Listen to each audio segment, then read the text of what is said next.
du maréchal Mobutu et d'un arrêté ministériel. Et après, bien sûr, cet arrêté a été abrogé par un décret ministériel de 1996.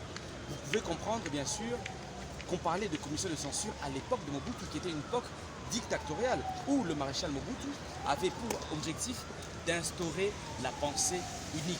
Aujourd'hui, depuis le 18 février 2006, nous avons une constitution qui est bien claire, qui donne une place à la liberté d'expression.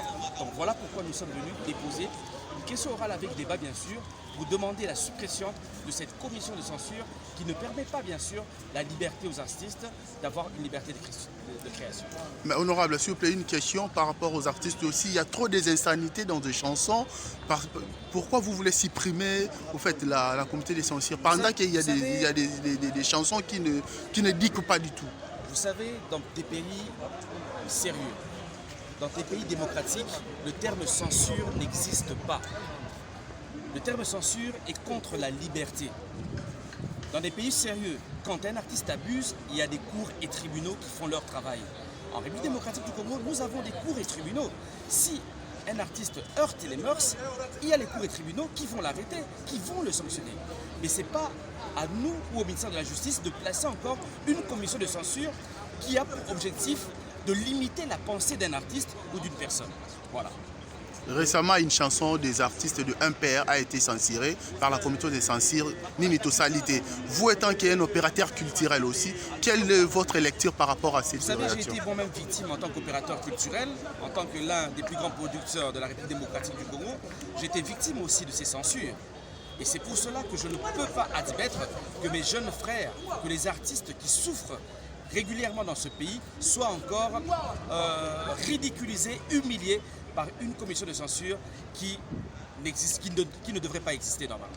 Honorable, avec votre présence, la problématique sur la Jeep octroyée par le député refait surface. Est-ce que vous avez pris cette Jeep? Je le dis main au cœur, Kados Numbasi Banikina n'a pas pris cette Jeep Palisade. Je vous l'ai dit main au cœur et je l'ai dit clairement. Celui qui me prouve qu'Ados Numbasi a pris cette Jeep Palisade, je vous le dis, je démissionne de ma fonction de député national. Je quitte l'Assemblée nationale et je ne ferai plus de politique. Je le dis clairement. Je suis très sérieux et je pense que si j'avais pris cette palissade, M. Mbosso aurait fait déjà une conférence de presse, il aurait invité tous les journalistes de la République démocratique du Congo. Mais il a confirmé. C'est totalement faux, c'est un menteur alors. Si vous me le dites, c'est un menteur. Il a menti. Je n'ai jamais eu cette Jeep. Et les députés nationaux, membres de l'ECD, membres de l'AMUCA, aucun député national, membre de l'ECD ou de l'AMUCA n'a pris cette Jeep Palisade que nous considérons comme un poison empoisonné qui a un objectif de museler les députés nationaux. Voilà. Merci, honorable. Merci beaucoup.